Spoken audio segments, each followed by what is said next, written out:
The alarm did not wake me. I was already awake. I had been staring at the navigation console for 11 minutes, watching a single blinking contact on the edge of the Cathara boundary, the invisible line that every human child learns about before they learn to read. The contact had appeared without warning, without a fold space signature, without any of the electromagnetic noise that normally preceded a ship dropping into real space. It had simply been there, the way a shadow appears when a cloud crosses the sun. I am Commander Yara Osei, and I have served aboard the UES Resolute for 6 years. In that time, I have run 412 patrols along the boundary. Nothing has ever crossed it. Nothing has ever needed to. The Truce of Inara has held for 10,000 years, and in that entire span of human history, not one vessel from the Veldrath hegemony has come this close to our side of the line. Until today. "Captain," said my navigation officer, Lieutenant Owen Baxter, without turning from his screen, "the contact is not alone." I walked to his station. On the display, the single blinking dot had multiplied, then multiplied again. The screen struggled to render the number of signals pouring through fold space. I watched Owen's face go pale under the blue light of the console, and I understood why. He was a young man who had volunteered for Deep Space Patrol because he believed nothing ever happened out here. He had been right for 3 years. He was no longer right. "How many?" I asked. He swallowed. "The system is still counting, Commander. But the estimate is already above 30,000. I did not flinch. I had trained for this. Every human officer in the fleet had trained for this. In secret. In drills that were never logged on the official records. In exercises held at the far edges of uninhabited systems where no listening device could reach. We had trained for it because some part of every human being who studied the Truce of Inara understood, in the quiet hours of the night, that a ceasefire lasting 10,000 years was not peace. It was patience. And patience eventually runs out. "Open a channel to Earth Command," I said. "Priority 1. Use the deep burst array, not standard comms." "Already open, Commander," said my communications officer, Petty Officer Grace Ellison. Her voice was steady. She was 24 years old, and steadier than most officers twice her age. "Earth Command is receiving." The signal that came back was not from Earth Command. It came from everywhere at once. Every frequency we monitored, every band from sublight radio to the quantum entanglement mesh that connected the 14,000 human colony worlds, erupted simultaneously with a single voice. It was translated by our systems into flat, clear English, and it left no room for misunderstanding. "The Truce of Inara is dissolved. Effective this moment, the Veldrath hegemony declares the species known as humanity to be in violation of the compact, signed 10,000 years ago on the neutral world of Inara. The violations are as follows. First, unauthorized expansion into stellar territories, designated as protected buffer zones. Second, survival of the Cygnus supernova event of year 4412, an event which should have resulted in the termination of 14 human colonies. Third, achievement of cognitive acceleration beyond the threshold permitted by compact law. These violations are irrefutable. The hegemony does not negotiate with violators. This is not a declaration of terms. This is a declaration of war." The voice stopped. The bridge of the Resolute was completely silent. Owen had stopped breathing. Grace had her hand pressed flat against her console, as if she needed something solid to hold on to. My chief engineer, a quiet man named Perry Walton who had served 20 years without raising his voice, had come up from the lower deck without being called, drawn by some instinct that old sailors develop for when the sea changes. He stood in the doorway and looked at me, and I looked back at him, and neither of us said anything for a long moment. "Check the other civilizations," I said finally. Grace ran the scan. The 7 elder civilizations of the known galaxy, the ones who had been old when humanity was still learning to build fire, all went to communication silence within 40 seconds of the broadcast. Not one of them sent a signal of protest. Not one of them reached out to us. They simply went dark, the way animals go still when a predator moves through the grass. They remembered what the Veldrath were capable of. 10,000 years had not made them forget. That silence told me more than any words could have. I grew up on a colony world called Harrow Station, far from Earth, far from the golden cities and the deep archives and the military academies that produced most of the officers in my fleet.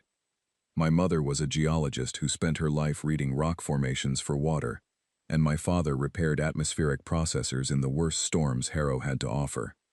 They were not political people. They did not talk about the Veldrath at the dinner table, or about the Truce, or about the long, cold calculations that had been running in the background of human civilization for a very long time. But they did tell me one thing, and they told it to me so many times that it became part of the way I thought, the way a person's heartbeat becomes part of the rhythm of everything they do. They said, humanity has never been given anything. Everything we have, we built with our own hands, while someone else watched and hoped we would fail. I thought about that as I looked at the 37,000 warships that had now fully materialized on the edge of the boundary. Each one of them was larger than any ship in our visible fleet. Each one carried weapons that had been tested and refined over 10 millennia of warfare against civilizations we had never met, civilizations that no longer existed because they had stood in the path of the hegemony and been swept away. The Veldrath opened a second channel. This one was directed specifically at Earth. It was a hailing frequency, formal and precise, carrying the weight of a civilization that had never once lost a war it chose to fight. Grace looked at me. Do we patch it through to Earth Command, or do you want to answer? Neither, I said. Let them wait. Owen turned around. There was something in his expression that was not quite fear, because fear alone is passive, and what was on Owen's face was alive. Commander, he said, they have 37,000 ships on the line. I know, I said. We have 12. I know that too, I said. Tell the crew to stand by. And Owen. He waited. Stop counting their ships. It does not matter how many they have. He looked at me for a moment, and then something shifted in his expression. He nodded once, and turned back to his console. I stood at the center of the bridge and looked at the display, at the massive armada holding position just beyond the boundary, waiting for the terrified response they had no doubt received from every other species they had ever declared war on. They were going to wait a long time, because the thing that no other species understood about humanity, the thing that the Veldrath had spent 10,000 years trying to model and had never quite managed to capture in any of their projections, was this. We are at our most dangerous when we are calm. The Veldrath had expected panic. They had designed this moment for maximum psychological impact.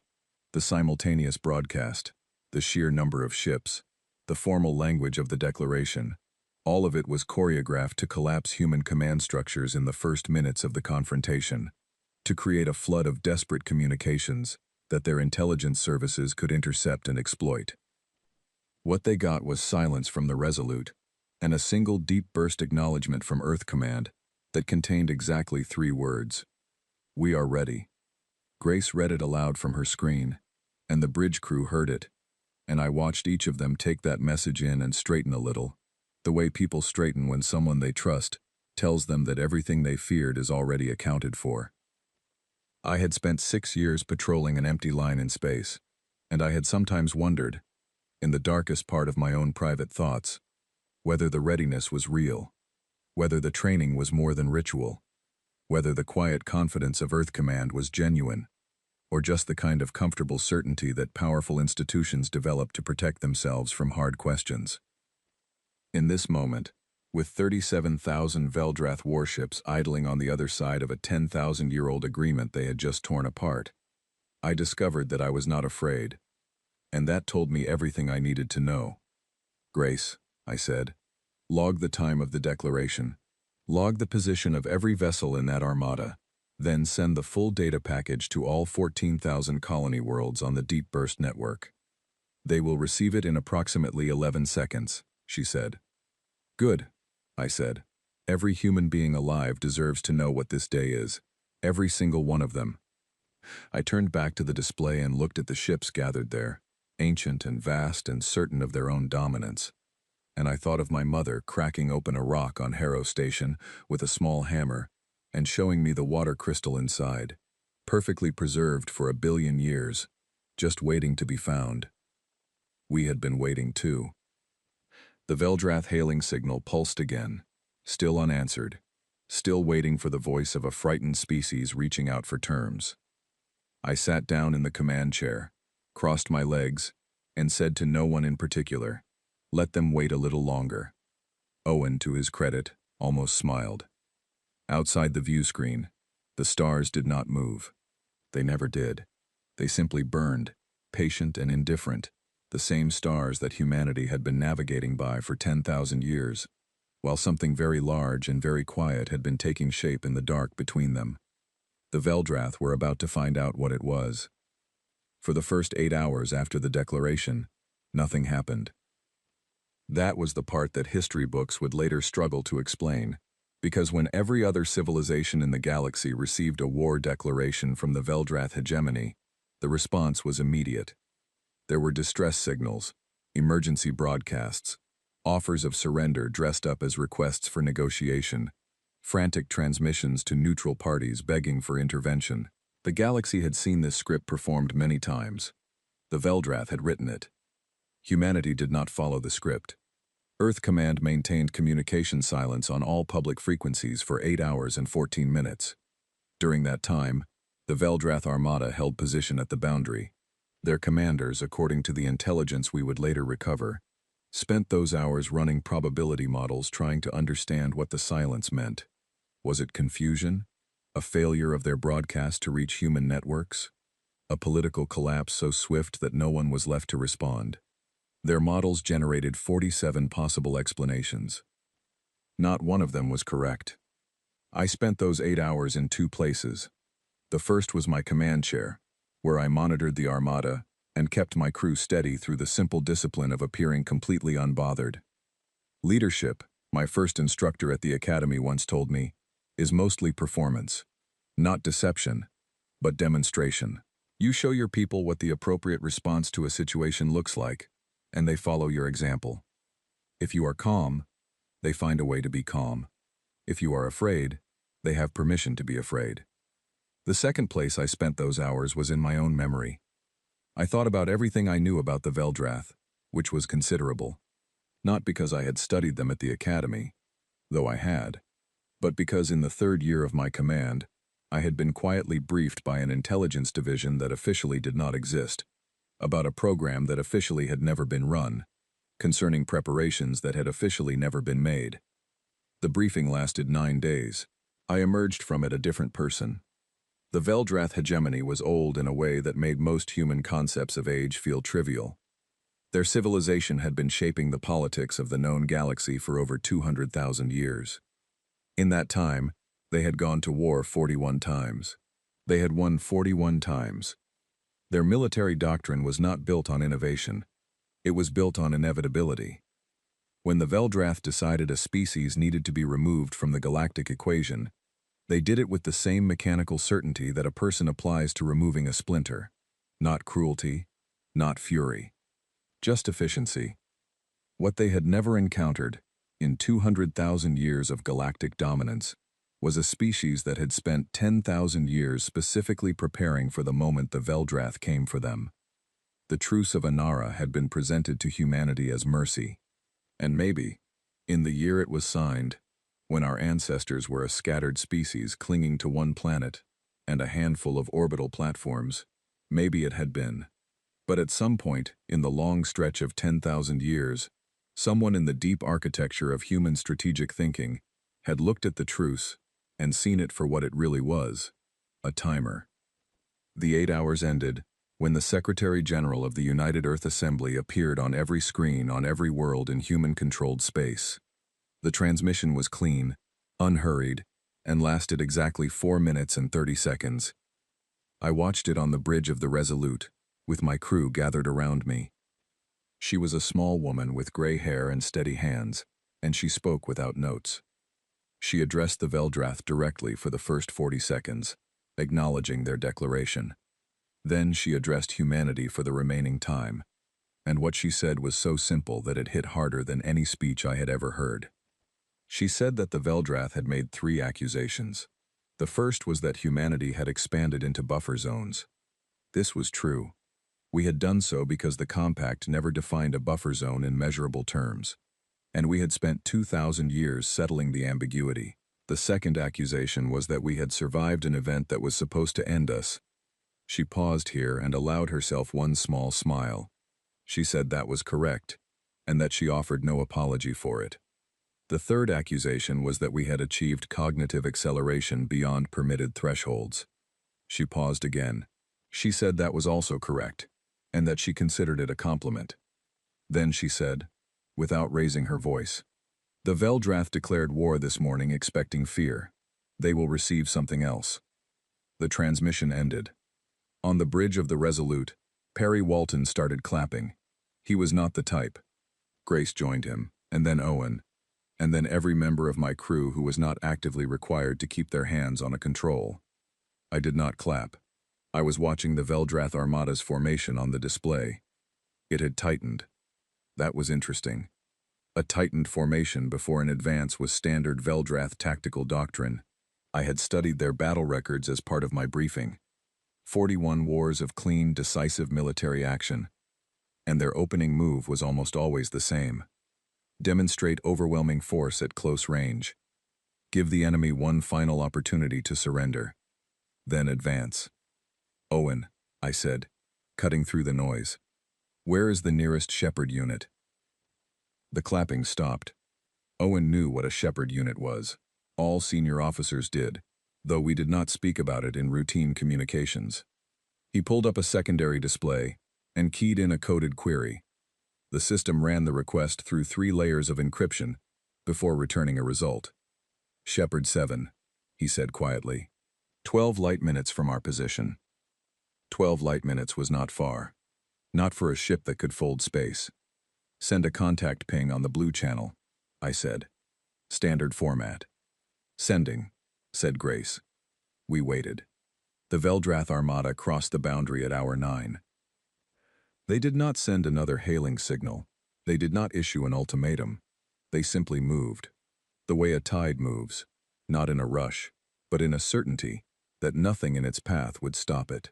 37,000 warships in perfect formation, crossing the line that had existed for 10,000 years, at a speed designed to reach Earth in approximately 72 hours. "Blue channel response," said Grace. "Put it through," I said. What appeared on the secondary display was not text or audio.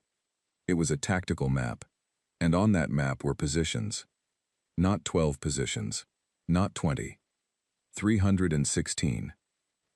316 Shepherd-class vessels, folded into pocket space and parked at coordinates that did not appear on any civilian star chart, had been sitting in silence for years, waiting for exactly this signal, distributed across the breadth of human-controlled space, in a pattern so precisely calculated that every possible approach vector from Veldrath territory was covered. They were parked inside the magnetic coronas of stars. Not near the stars, inside them. Tucked into the violent outer layers, where no Veldrath sensor array could see past the electromagnetic noise. Our engineers had spent 300 years solving the technical problems that made it possible. The Veldrath had no equivalent technology, because it had never occurred to them that a species would hide its most powerful warships inside the fire of its own sun. Why would it occur to them? They had never been afraid enough to think that way. Ensign Tomas Lay at the weapons station was 22 years old. He had been born on a colony world called Mira's Landing, which did not appear on any standard galactic map because it had been settled during the Long Quiet, the deliberate 2,000-year period of strategic silence, during which humanity had gone dark and simply built. His parents were farmers. His grandparents had been engineers. He had joined the fleet because, he told me once during a quiet shift, he wanted to see what the galaxy looked like from the outside.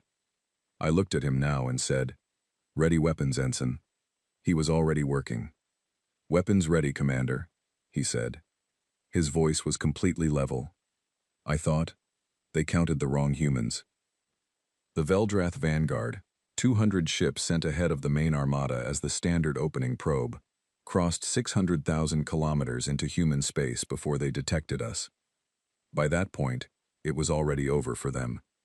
12 Shepherd-class vessels unfolded from pocket space, in a coordinated pattern that surrounded the Vanguard on 5 sides. The fold space emergence took less than a second. There was no warning flash, no gravitic disturbance, no lead time. The Veldrath Vanguard went from facing open space to facing 12 warships at point-blank range with targeting locks already established. The engagement lasted 41 seconds. When it was over, 60% of the Vanguard had been destroyed, and the remainder were retreating at maximum burn back toward the main armada. We lost 1 Shepherd, hull breach from a lucky shot. No crew. The crew had already evacuated to backup positions as protocol required. The main Veldrath armada stopped. For the first time in 200,000 years of unbroken conquest, the Veldrath hegemony paused in the opening minutes of a war and did not advance. The 7 elder civilizations, who had gone dark and silent at the declaration, now generated enormous amounts of communication traffic between themselves. None of it was directed at us.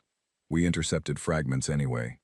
The fragments were full of one phrase, translated in various forms across various languages, that all meant the same thing. What are they? I sat back in my chair and let out a slow breath. Perry came and stood beside me. He was looking at the tactical display, at the stopped armada, at the gap where the Vanguard used to be. 6 years of quiet patrols, he said softly. Yes, I said. Worth it? I looked at the display. I thought of 316 ships parked inside the fire of human suns. I thought of my mother and her small hammer, and the water crystal inside the rock that no one knew was there. Ask me again at the end, I said. The Veldrath armada held position for 4 hours after the Vanguard's retreat. Then their command structure did something that surprised even the intelligence division that had spent decades modeling their behavior. Instead of advancing, instead of retreating, instead of opening a hailing channel, they sent a single tight beam transmission on a frequency that was not a standard military band. It was a personal channel, and it was directed at the Resolute, specifically at my command station. Grace looked at me with an expression that asked a question without using words. Put it through, I said. The voice that came through was translated by our systems into a flat English approximation, but even through the translation, I could hear something in it that was unusual for a Veldrath transmission. Not weakness, not fear, something more interesting than either of those things. Uncertainty. I am addressing the commander of the human vessel at grid position 774, said the voice. My name is Varketh. I hold the rank of sub-executor in the hegemony's 3rd division. I am not speaking on behalf of the High Command. I am speaking on behalf of myself. I ask for nothing. I only want to say one thing. A pause. I told them not to do this, said Varketh. I ran the models myself, 12 years ago. I presented the results to the High Command and was removed from my position for 2 years as a consequence. I am telling you this not because I expect it to matter, and not because I want credit, but because someone on your side should know that this war was not unanimous. The transmission ended. The bridge was very quiet. Log it, I said. Flag it for intelligence, and leave the channel open. Grace nodded. I looked at the display. 36,800 remaining Veldrath warships, holding position in the dark. I thought about a man named Varketh who had run the models 12 years ago and been punished for his conclusions. I thought about what kind of models would have predicted what he clearly had predicted. And then I stopped thinking about it, because Owen said, in a very controlled voice, Commander, the main armada is advancing. I sat forward. Blue channel to all Shepherd units, I said. Authentication code Sierra 4. Execute pattern lighthouse. Sending, said Grace. Outside the view screen, across a vast stretch of space that had been quiet for 10,000 years, 316 fires began to wake up. The first week of the war taught me things that no briefing had prepared me for. I had studied Veldrath tactics for years. I knew their doctrine, their formations, their preference for wide front advances that maximized the psychological impact of overwhelming numbers. I knew the way they categorized enemy civilizations into tiers based on technological capability. And I had read, in documents that were kept in classified archives, the tier assignment they had given humanity after their first survey of our species 10,000 years ago. We had been assigned Tier 4, low technology, low adaptability, high emotional instability, manageable. By the end of the first week, their operational logs, which we intercepted in fragments through a method I am not going to explain in any record that might be read outside secure channels, showed that they had revised that assessment 4 times. The Shepherd units did not fight like anything the Veldrath had encountered before. This was not because our weapons were inherently superior, though in several categories they were. It was because of the way we used them. Veldrath fleet doctrine was built on symmetry. Large force meets large force. Lines form. The superior line wins. It was elegant, and it had worked for 200,000 years because every civilization they had fought had eventually been drawn into the same kind of engagement. We refused the line. The Shepherd units moved in groups of 5, never in the same formation twice, never holding a position long enough to be bracketed by counterfire. They attacked from inside asteroid fields, from behind moons, from angles that required the Veldrath to split their targeting between multiple vectors simultaneously. 2 of the Shepherd units, 7 and 14, conducted a coordinated withdrawal that drew a Veldrath pursuit wing of 400 ships deep into a binary star system where the gravitational interference stripped their navigation arrays, and then folded back in behind them. The pursuit wing was reduced to 60 ships before it extracted. I was not present for that engagement. I was dealing with a problem that was, in its own way, more difficult. The Veldrath had adapted faster than expected. It was day 8 when their command structure changed tactics. Instead of pursuing our military assets, they began targeting colony worlds. Not the major ones, not the ones with full orbital defense grids and standing fleets of conventional warships. They targeted the smaller ones, the quiet settlements of 50,000 people or fewer, the worlds that had been seeded during the Long Quiet and that appeared on no public galactic map. They had found our maps. Not all of them, but enough. The first world they struck was called Inara's Gate. I had never been there. I did not know anyone who lived there, but I pulled the colonial record when the alert came through, and I read it while Owen was calculating intercept trajectories. And I learned that Inara's Gate had been settled 2,300 years ago by a group of engineers and their families who wanted to build a world around water, around rivers and lakes, and the sound of rain, because the generation ship they had traveled on was sealed and recycled, and they had not heard rain in 11 years. They had built that world. They had lived on it for 2,300 years. We reached the system 40 minutes after the attack began. An evacuation convoy had already launched when the Veldrath struck, carrying just over 2 million people to emergency fold points. We provided cover. We held the orbital line long enough for the convoy to clear the gravity well and fold to safety. 40,000 people did not make it to the convoy. I want to be precise about that number. Not approximate. 40,000. I know because I made Grace run the census data against the evacuation manifest 3 times, and each time the number was the same. 40,000 people who had been alive when I woke up that morning were not alive when the engagement ended. I sat in my chair after the convoy cleared and the Veldrath pursuit force withdrew to regroup, and I did not speak for a long time. Perry came and stood next to me again. He did not say anything. He was good at that, at knowing when the thing a person needed was simply someone present and quiet. I opened my personal log, which is encrypted and not part of the official record, and I began entering names. Not the 40,000. I did not have all of them yet. But I started with the ones the census data gave me first, and I worked through them in alphabetical order, and I kept working through them until the next alert came, and then I closed the log and did my job, and then that night I opened it again and continued. I was on the 3rd page when I received the second transmission from Varketh. It came through the same personal channel, the same frequency, with the same flat translated tone. I am aware, he said, that what happened at Inara's Gate was not sanctioned by the commanders I believe you have been engaging. The order came from the High Command directly. There are officers in this fleet who are not comfortable with targeting civilian settlements. I am one of them. I have no authority to stop it. I am telling you this because the intelligence your people collect from this transmission may be of use." He paused. "The High Command's target list has 40 more worlds like Inara's Gate on it," he said.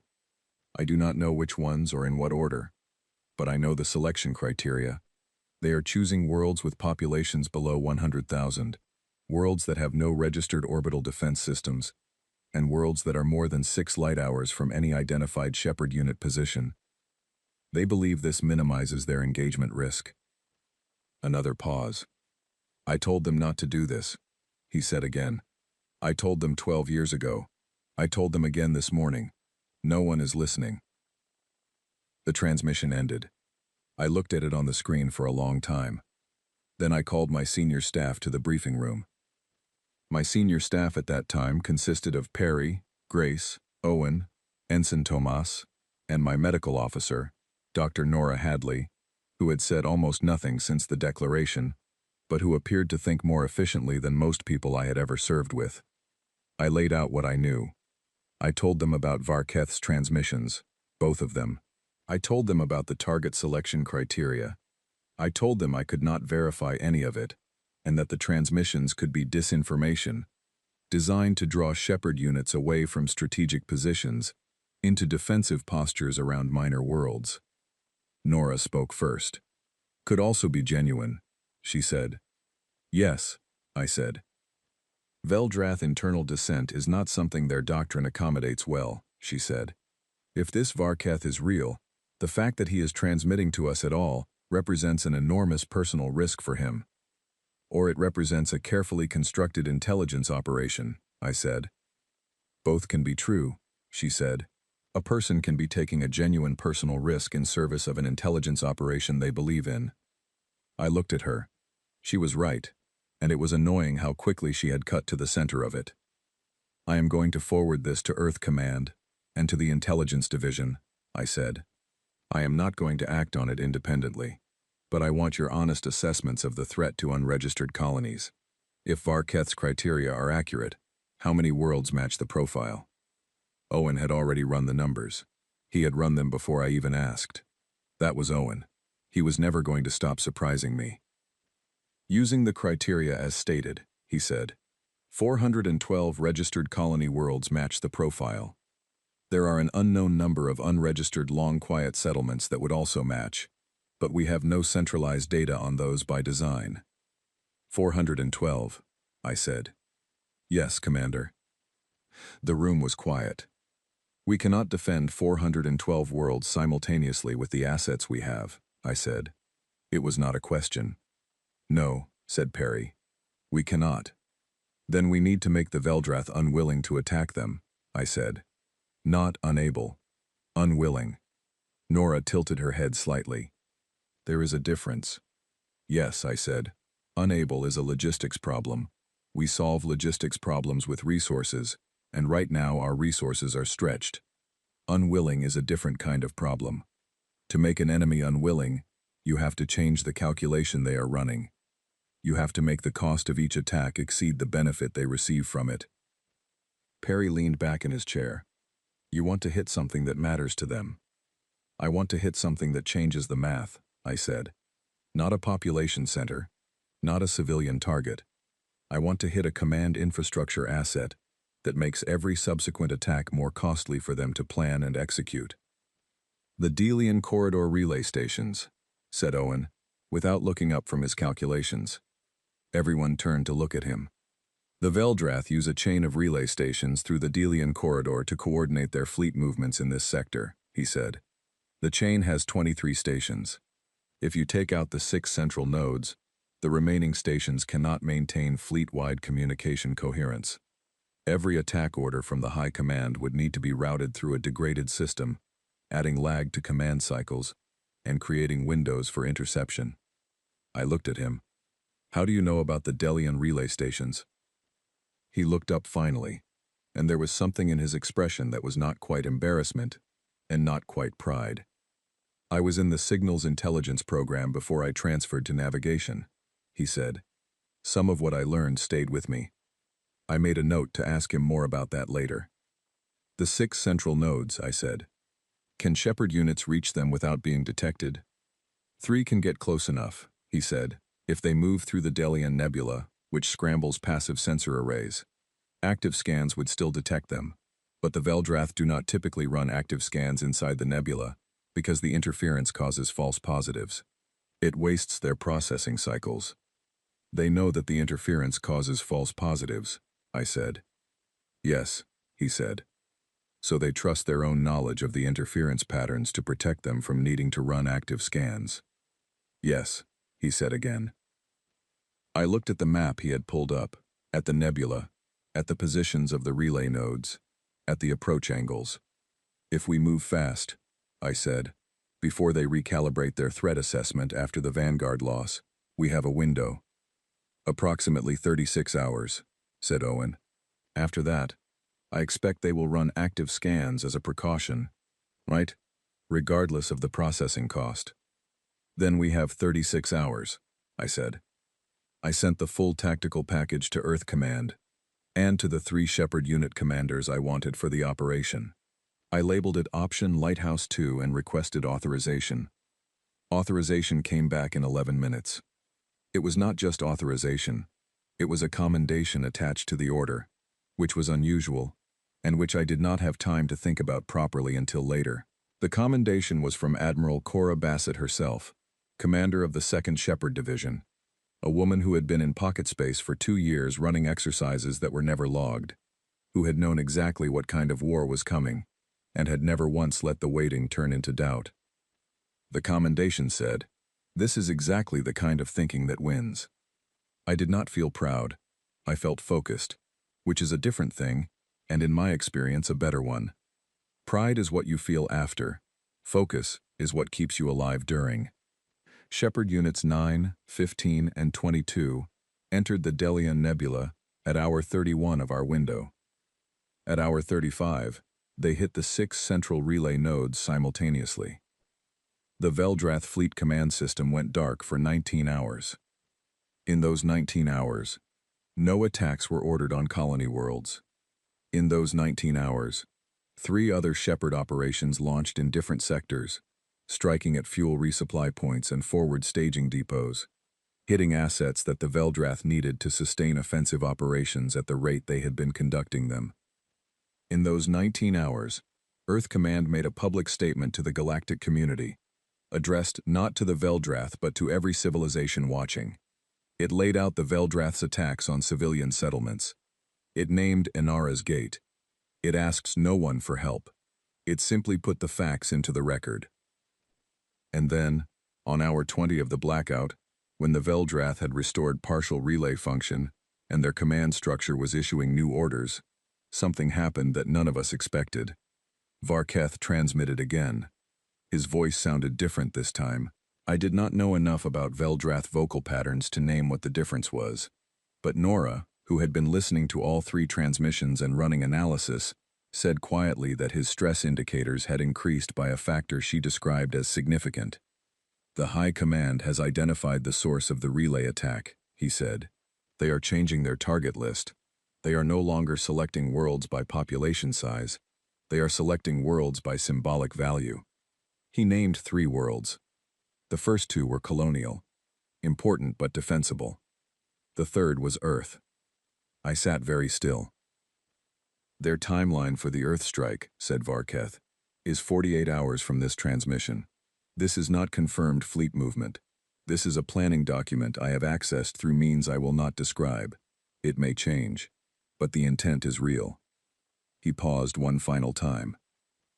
"I told them not to," he said, and there was something in his voice that I could not name and did not have time to analyze. He signed off. My bridge was very quiet for exactly 4 seconds. Then I said, "Owen, blue channel to all Shepard units. Authentication, Sierra 7. He was already typing. "Ready, Commander." "Pattern anchor," I said. "All units converge on solar approach vectors. Earth perimeter defense. Full deployment. Sending." I thought of my mother on Harrow Station, cracking rocks open. I thought of what was inside. And I thought, They have no idea what they are walking into.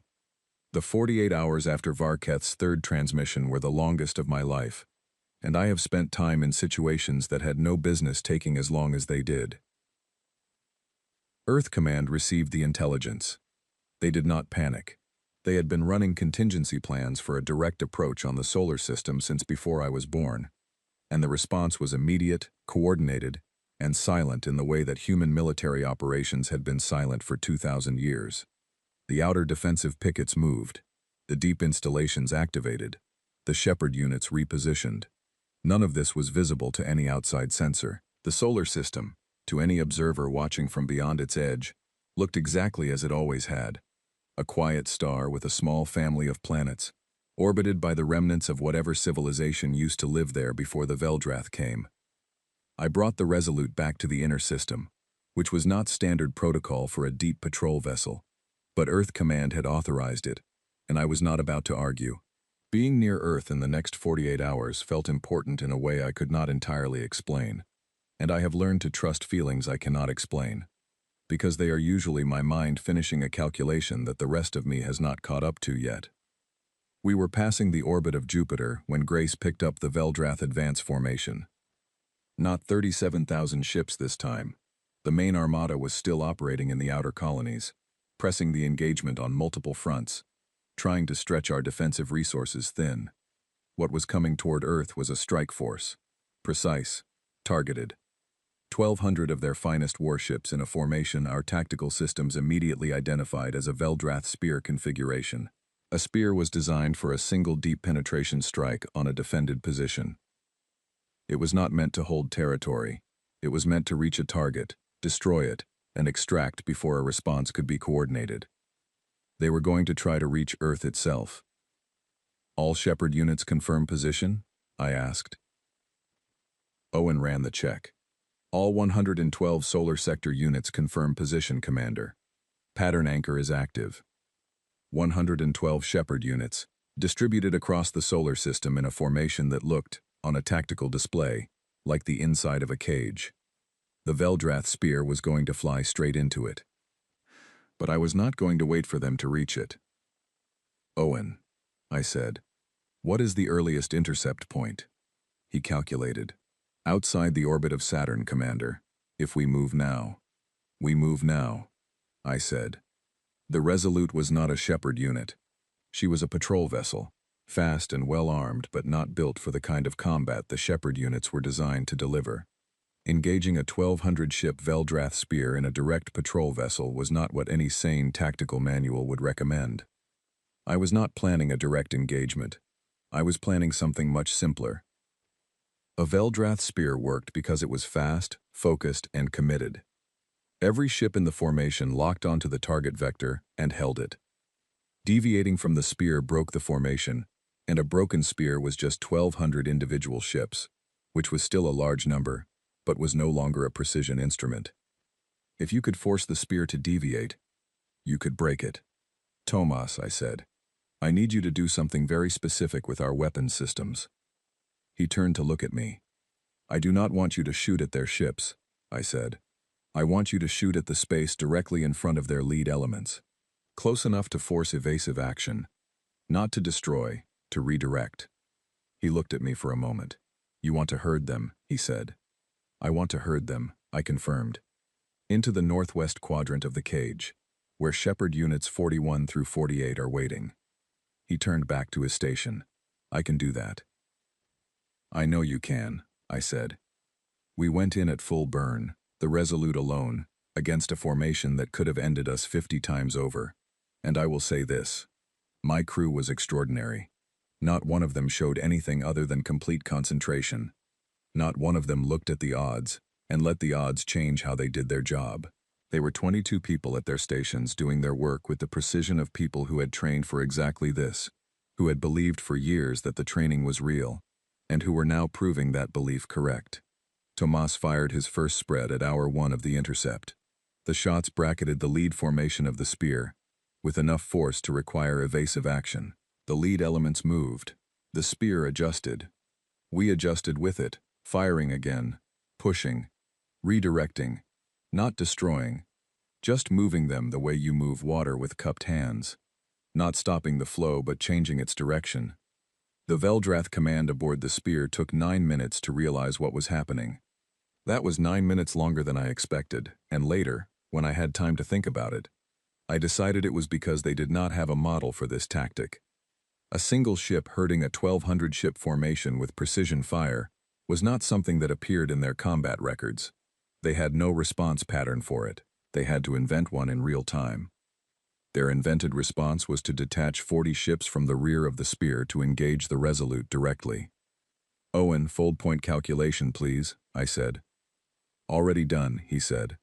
"Standing by." "Jump us as soon as they lock targeting," I said. The Resolute jumped. We came out 300,000 kilometers off the Spear's port flank, and Tomas was already firing before our systems had fully resolved from the fold. The Spear had drifted northwest during our jump. Shepard units 41 through 48 unfolded from pocket space. What happened next was not a battle in the traditional sense. It was a technical problem being solved very efficiently. 8 Shepard units in coordinated fire against a Veldrath formation that had already been disrupted, that was no longer in Spear configuration but in a defensive scatter, facing attack from multiple angles simultaneously. The Veldrath fought with everything they had. They were not cowards and they were not incompetent. They were simply in a situation that their doctrine had never prepared them for, fighting an enemy that had spent 10,000 years specifically preparing this kind of situation for them. The engagement lasted 2 hours and 17 minutes. Of the 1,200 ships in the Spear, 142 extracted successfully. The rest were destroyed or disabled. We took losses too. Shepard 43 was gone. 45 was crippled and had to be towed. 14 crew were dead, and I received their names one by one as the after-action reports came in, and I entered each one into my personal log, and I kept doing that until I had all 14, and then I sat with them for a moment before I closed the file. 14 names. They were not abstractions to me. I know that to anyone reading a history of this war, the numbers are easier to process than the names, because numbers stay at a distance, and names insist on being real. But I have never been able to make myself use numbers when names are available, and I do not intend to start. The Veldrath did not make a second approach on Earth. What they did instead, in the hours after the Spear was broken, was something I had not anticipated, and that the intelligence division had not predicted. They went quiet. Not communication system quiet, the way they had been after the relay nodes went down. Strategically quiet. The main armada, still operating in the outer colonies, began pulling back from active engagements. The high-intensity offensive that had been pushing hard on 30 different fronts simultaneously began to lose pressure, the way a fire loses pressure when the fuel starts running out. Earth Command sent me a priority message. Admiral Bassett herself. It said 3 things. First, the Veldrath High Command has requested a communication channel to Earth. Non-military frequency. Protocol indicating a request for dialogue. Second, we are not accepting it yet. Third, resolute. Well done. I read it twice. Then I went to find Perry, who was doing something quietly useful in the engine room, as he always was. They want to talk, I told him. He looked up from what he was doing. Good, he said. It might be a tactic, I said. Everything is a tactic, he said. That does not mean it cannot also be genuine. I thought about Varketh. No, I said. It does not. I went back to the bridge and looked at the display. The main armada was still there, still vast, still more ships than we had visible assets to counter directly if they chose to push. But they were holding, and the holding told me something that no tactical model had quite captured, the same thing that Varketh had been trying to tell me from the beginning, in his careful, risk-laden transmissions. The Veldrath had not expected this war to be hard. They had come expecting the script, the panic, the desperate transmissions, the offers of terms from a species that had been given 10,000 years of peace and had used them to grow soft and comfortable and dependent on a truce they believed in, because they needed to believe in it. They had run models and projections and probability assessments, and all of those models had been built on a fundamental misunderstanding that no amount of data could correct, because it was not a data problem. It was a question of what humanity had chosen to do with the time. And now they were holding position and requesting dialogue, because the math had changed. Not because they were defeated. Not yet. But because the math they had walked into this war with was no longer the math they were facing, and every additional engagement was teaching them something new about the shape of what they were up against. I thought about the 412 colony worlds on the vulnerability list. I thought about the 40,000 people at Inara's gate whose names I was still working through. I thought about whether I trusted the silence of the Armada enough to let myself breathe. The answer was no, not yet. But I was beginning to believe in the shape of something on the far side of this war, something that required getting through all of it first. The cost, and the loss, and the long nights with the personal log, and the 14 names and the 40,000 names, and whatever else was still to come. It required getting through all of it, and then making a choice that would be harder than anything the fighting had asked of me. I did not know what that choice was yet, but I was beginning to feel it taking shape, the way my mother felt the structure of a rock before she split it open, sensing what was inside before she saw it. Something was inside the far side of this war that was not more war. I needed to find out what. The battle for the Pale Reaches lasted 9 days, and it remade me in ways I am still sorting through. The Pale Reaches is a stretch of space on the far edge of what we call the Outer Arm, a region of low stellar density, where the distances between stars are so large that communication lag runs into hours. The Veldrath chose it deliberately. They had withdrawn their main armada from the positions they held after the spear was broken, but they had not retreated entirely. They had reorganized. And the reorganization had a strategy behind it that we had underestimated. The strategy was attrition. Not the dramatic kind, not the massed fleet engagements that leave debris fields visible from 3 systems away. The quiet kind. They sent fast, small groups of ships to isolated systems in the Outer Arm, systems with human settlements and minimal defense, and they attacked and withdrew before our shepherd units could respond. Not to destroy the settlements, to exhaust us, to keep us running from one emergency to the next until our people were too tired and our maintenance cycles too stretched to sustain coordinated operations. It was a clever strategy. I will give them that. It was also the strategy of a force that had lost confidence in its ability to win by direct engagement. I recognized the shift when it happened, because I had studied their previous wars closely enough to know what Veldrath's strategy looked like when it was dominant. Fast, decisive, overwhelming. What I was now seeing was cautious, calculated, and patiently incremental. The Veldrath had never fought a war in a cautious, calculated way. They had never needed to. The fact that they were doing it now told me something important. Varketh's models had been right, and somewhere in the Veldrath High Command, someone was starting to accept that. I was running intercepts in the Pale Reaches with 3 other vessels when the alert about Ensign Tomas came through. Not a battle alert, a medical one. He had collapsed at his station. Nora's preliminary assessment was exhaustion and cardiac arrhythmia, both manageable, both the result of 63 consecutive hours at his post, without adequate rest. I had ordered mandatory rest cycles 3 times in the past week. Tomas had found ways around all 3 of them, because he did not want to leave his station while active operations were in progress. I went to the medical bay and sat beside him for a few minutes while he slept, which was not something I had time to do but which I did anyway, because a commander who only shows up when things need to be handled and never when a person needs to feel seen is not a commander worth following. He was 22 years old, born on a world that the Veldrath had never known existed, and he had done his job with a consistency and precision that most officers twice his age would have been proud of. He was also, I had noticed, writing long messages in his personal time that I suspected were to a person on Mira's landing that he had not mentioned to anyone. I left him sleeping and went back to the bridge. That was the day we lost Lieutenant Commander Rhea Singh. I want to be careful about how I write this, because there are 2 ways to record what Rhea did, and only one of them is the right one. The factual way is to say that during a Veldrath fast attack sequence in the Pale Reaches, The Resolute took a direct hit to the main power coupling that knocked out 60% of our weapons systems and destabilized the ship's gravitic field. Rhea, as first officer, took 3 crew members and went into the core relay hub to manually reroute the coupling while the ship was still under attack. She restored weapons power in 4 minutes and 20 seconds, which was 3 minutes faster than the technical manual suggested was possible with a manually rerouted system under combat conditions. The ship was saved. The engagement was won. She did not come back out of the relay hub. The factual way is accurate. It tells you what happened. It does not tell you what Rhea was like.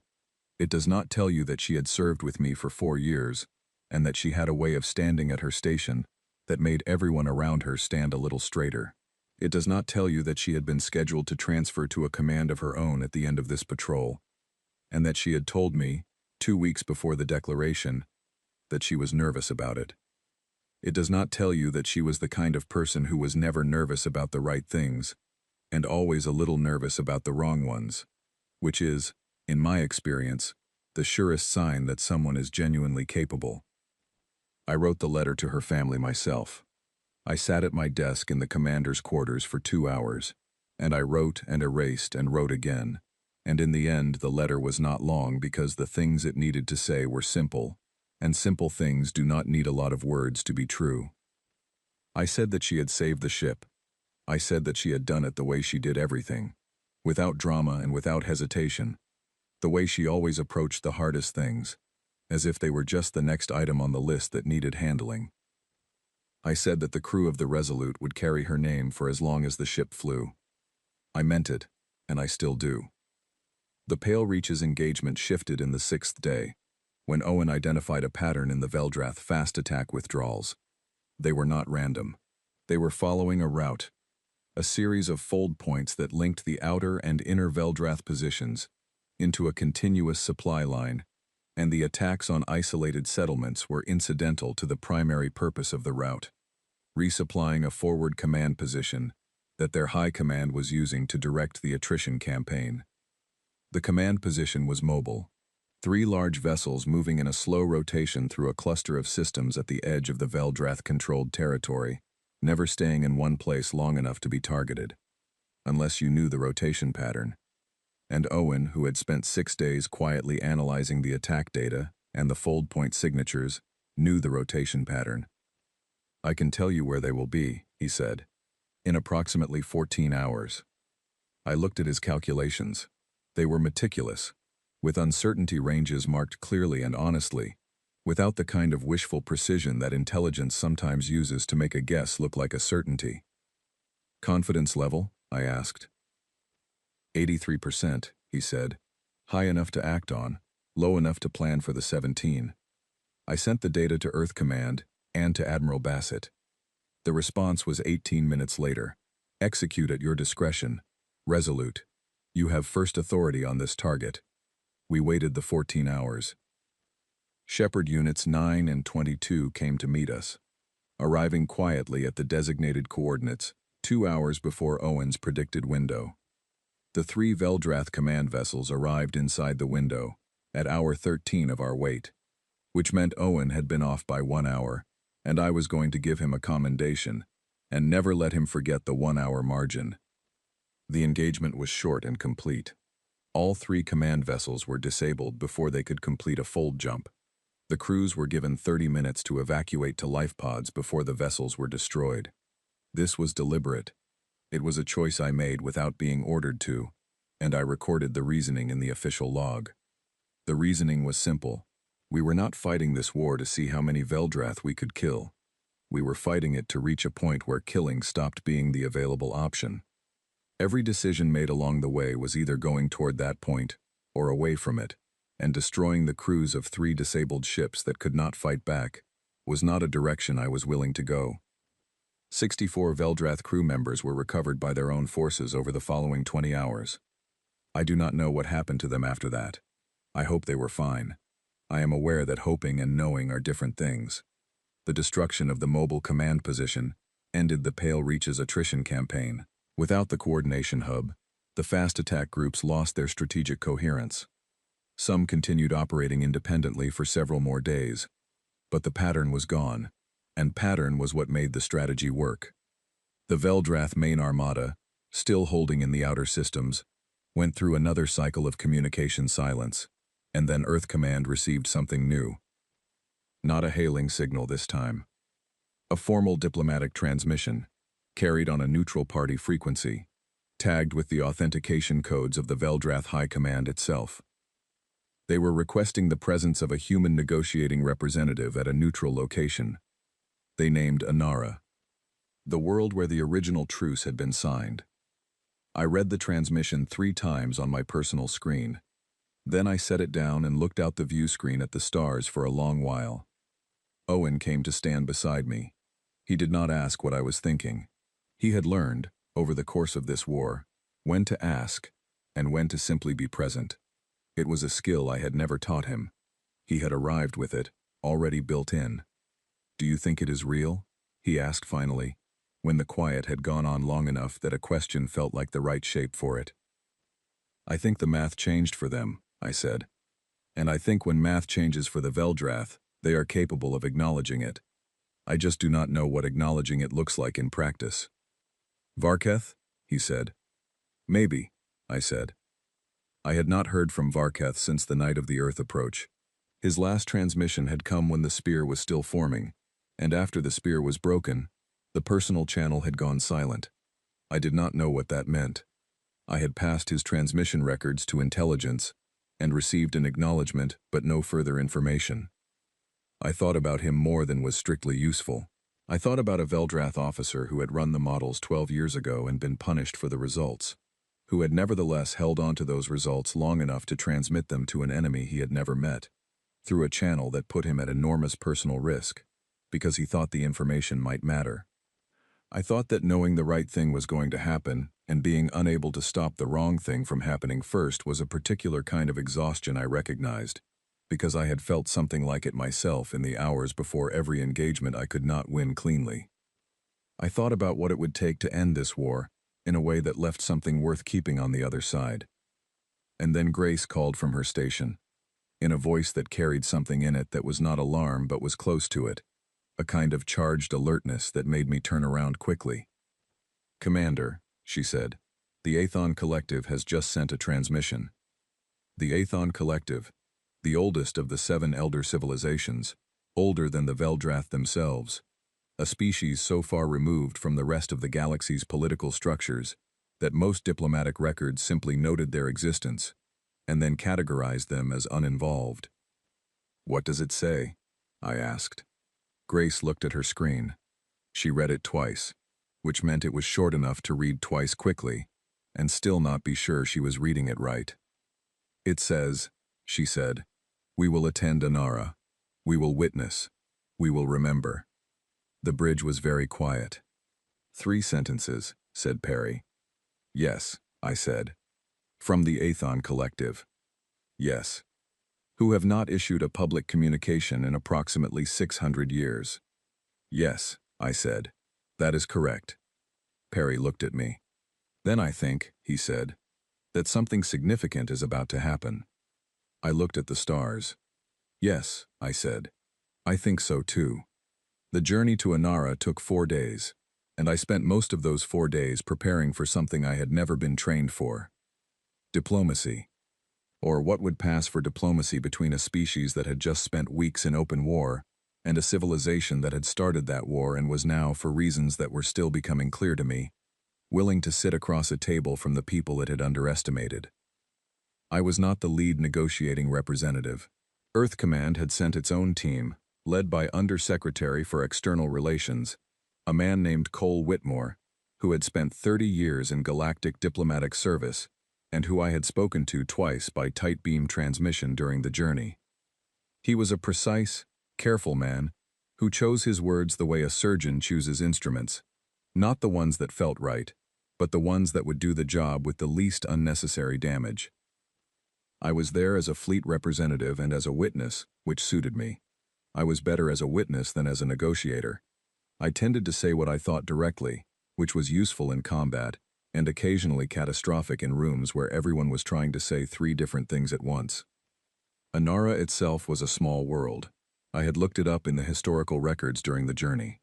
It had no native life, no remarkable geology, no particular strategic value. It had been chosen as a neutral site 10,000 years ago for exactly that reason. It belonged to no one, so no one could claim advantage by hosting. Its most notable feature was a flat plain of pale gray stone near the equator, where the original truce had been signed, and where a simple marker had been placed to record the date. The marker was still there. I went to look at it, while the negotiating teams were setting up their facilities. The stone plain was cold and windless, and the sky above it was a deep, clear violet. The marker was smaller than I expected, a rectangular column of a material I could not identify, with text in 3 scripts. The Veldrath Standard Script, an older human writing system that predated the unified Earth assembly by several centuries, and a 3rd script that I could not read, and that our linguistic database identified as belonging to no known current civilization. The 3rd script had been placed there by someone who was present at the original signing, and who was not human or Veldrath. I stared at it for a long time.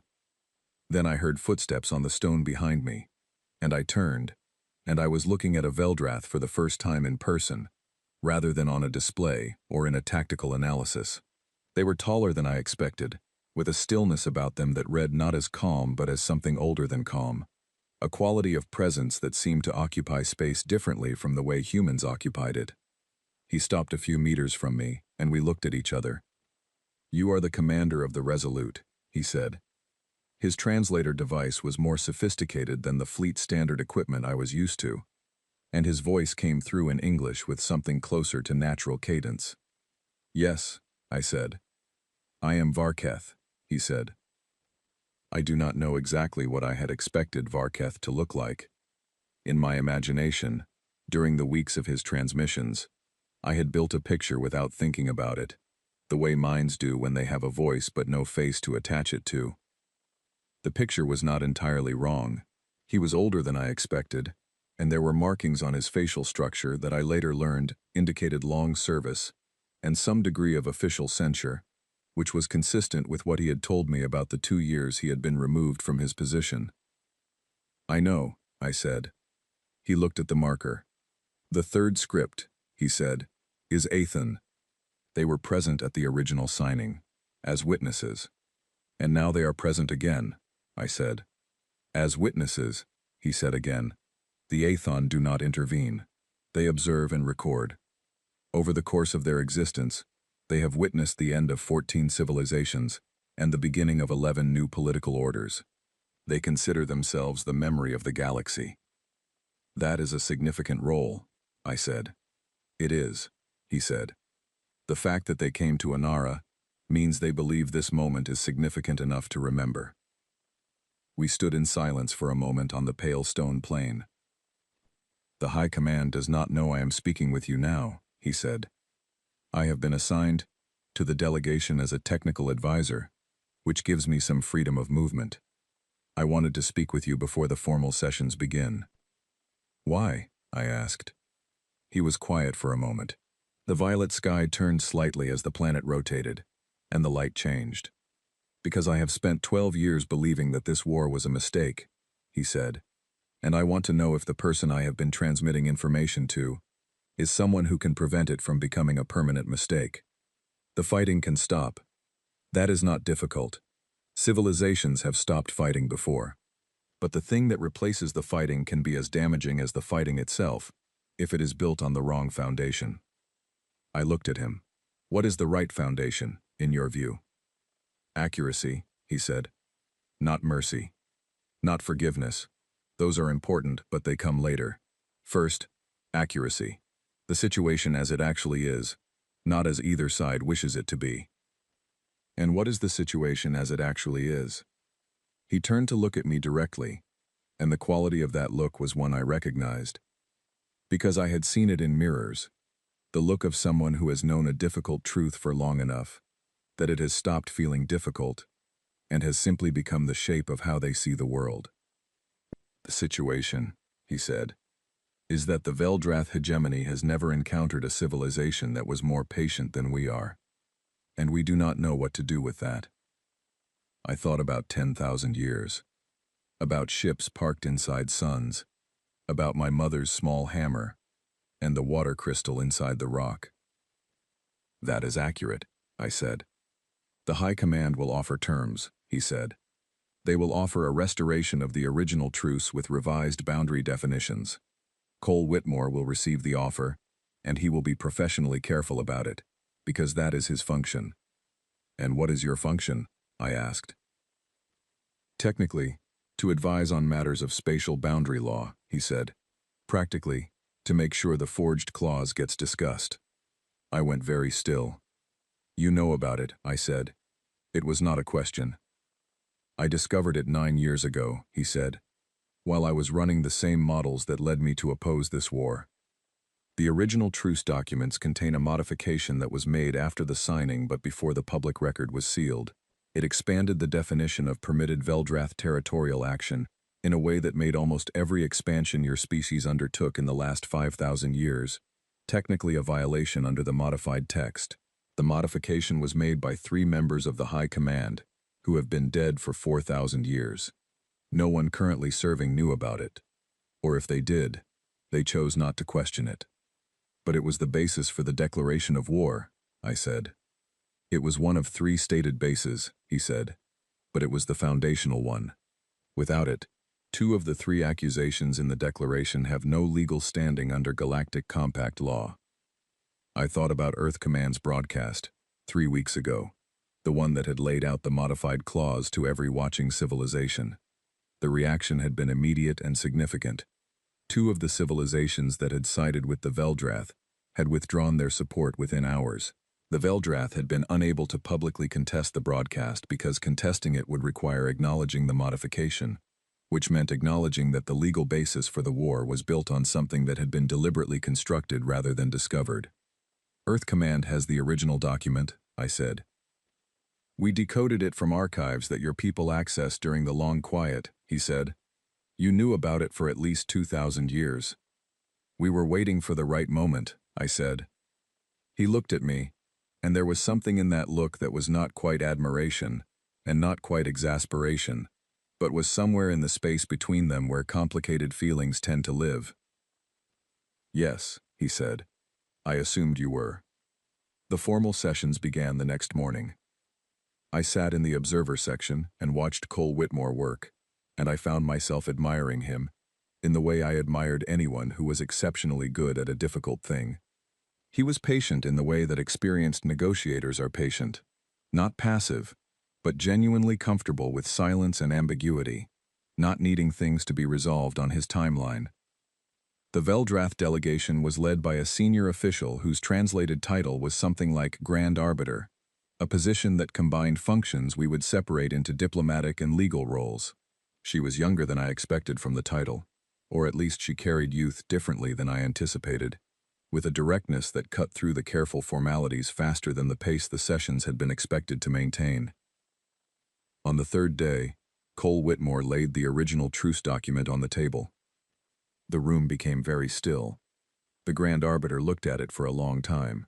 Then she looked at the modification notation, at the section that had been added after the original signing, at the handmark equivalents of the 3 signatories who had altered the text. She said nothing for 4 minutes. The silence in the room was the kind of silence that has weight. Then she said, in translated flat English, "This will require time." Cole Whitmore said, "We have brought enough of it." I sat in the observer section and thought about Varketh standing on the stone plain, telling me that the right foundation was accuracy. The Aethan observer, who had sat silently in the corner of the room for 3 days, spoke for the first time. It was the first time in the entirety of the sessions that it had made any sound. What it said was brief, in a language that our translators struggled with but produced a working approximation of. It said, "The record will reflect that the modification was acknowledged." The Grand Arbiter nodded once. The record reflected it. By day 6, the outline of an accord had taken shape. Not the original truce restored with minor adjustments. Something different. Something that neither delegation had arrived at Anara intending to produce, and that had emerged instead from the strange alchemy of 2 groups of people who were, despite enormous differences in history and form, and the fact that they had spent the past several weeks trying to destroy each other, fundamentally attempting to solve the same problem. How do you build something that lasts? The modified clause was formally removed from the Galactic Compact record, in a session witnessed by the Aethan Observer, and transmitted live to every human colony world and to every system in Veldrath space. No spin was applied, no framing, just the fact of the removal and what it meant. The two civilizations that had sided with the Veldrath sent diplomatic acknowledgments of the record correction within 48 hours. They did not apologize. They did not need to. The acknowledgement was the thing. The main Veldrath armada withdrew from human-controlled space over the course of 5 days. It was not a rout. It was not a defeat, not in the way the word defeat implies a broken force retreating in disarray. It was an organized withdrawal by a civilization that had made a decision and was implementing that decision with the same methodical efficiency it applied to everything else. The last Veldrath ship crossed back over the Cathara boundary on a Tuesday morning, ship time, and the Resolute was there to record it. Owen watched it on his display, and I watched him watch it, and after it was done he sat very quietly for a moment. "Is it over?" he asked. "The fighting is over," I said. "The rest is work." The new accord was signed at Inara, on a morning when the violet sky was clear. The Aethan Observer was present, as it had been for the original signing 10,000 years ago. The text was in 4 scripts this time: Veldrath Standard, Unified Earth Assembly Standard, the old pre-assembly human script, and Aethan. Varketh was not in the official signing ceremony. His role as technical advisor did not put him in that room, but I saw him afterward, in the corridor outside the hall, standing at a window that looked out over the pale stone plain and the marker. I stopped beside him. "The High Command knows about your transmissions," I said. "They have known since week 3, he said. "I was not subtle enough, and they are not unobservant. And I am here," he said. "That suggests the outcome they reached was close enough to what I transmitted to you that the transmissions are difficult to categorize as hostile action. Or they decided the war needed to end and they needed someone who had already been building a channel," I said. "That is also possible," he said. "The Veldrath High Command is not simple. They made a mistake in starting this war. They do not like mistakes, but they are capable of recognizing them." "You told them not to," I said. "I did," he said. 12 years ago," I said. "And again the morning of the declaration," he said, "and approximately 40 more times between those 2 events." I looked at him. "What will happen to you now?" He looked out at the stone plain for a moment. "I will serve as the first Veldrath ambassador to Earth," he said. "The Grand Arbiter announced it this morning. I am told your Whitmore suggested it." I had not known that. I made a note to thank Cole Whitmore, in a way that would not embarrass him. "How do you feel about that?" I said. "Uncertain," he said. "I have spent my career being certain about things that others did not want to hear. Uncertainty is unfamiliar." "Welcome to Earth," I said. He looked at me, and there was something in his expression that a Veldrath and a human probably described differently, but that I would call, in my own terms, something close to amusement. "Your species," he said, "is not what our models predicted." "No," I said. "We never are." I flew back to the Resolute alone, without a shuttle crew, which I was technically not supposed to do but which Earth Command had the good sense to pretend not to notice. I wanted the time to think, and thinking on a shuttle with 3 other people requires a level of internal discipline that I could not quite manage in those particular hours. I thought about the war, about what it had cost. I went through the names in my personal log, not because I needed to review them, but because they deserved the review, because the act of going through them again was the only thing I could do that was in some small way proportionate to the fact that they were no longer alive.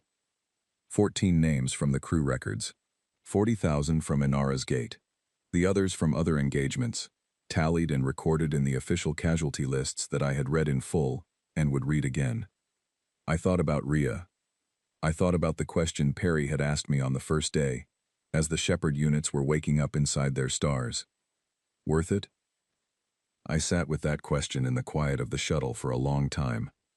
The honest answer was the kind that people usually want to avoid giving, because it does not resolve neatly into yes or no.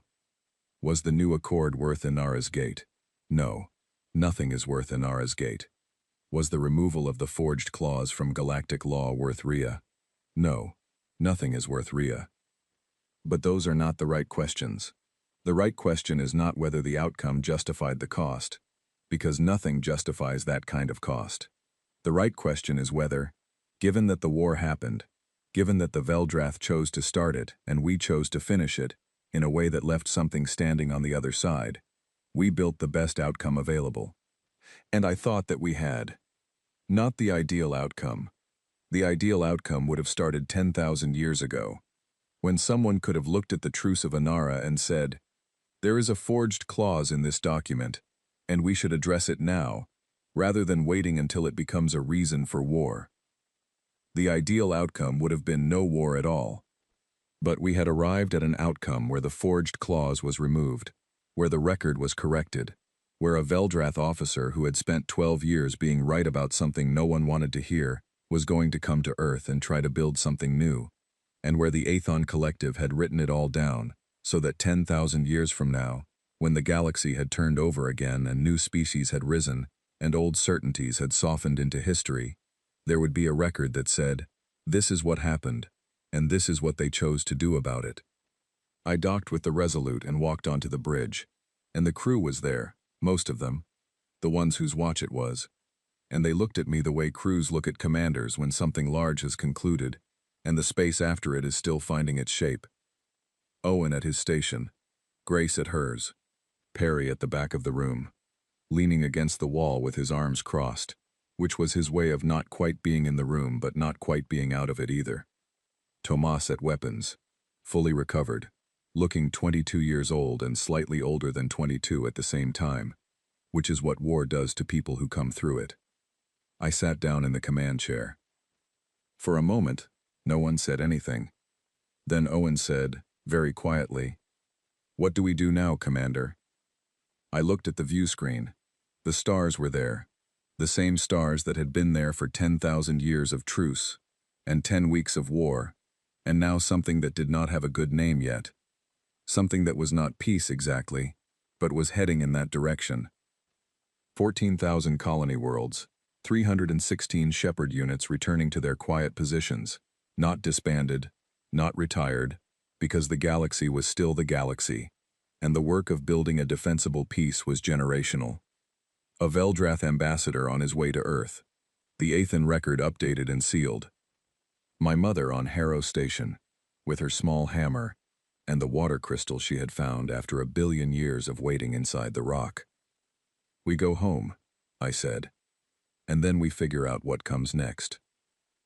It was not the most impressive thing I had ever said, but it was honest, and honest was what the moment called for. The speeches and the formal occasions would belong to other people, to the diplomats and the assembly members and the historians who would spend years making sense of what these weeks had contained.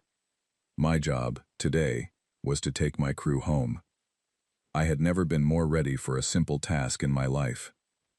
"Owen," I said, "set a course for Earth." He was already doing it. He had been doing it since before I sat down, because he was Owen, and Owen did not wait to be told the obvious.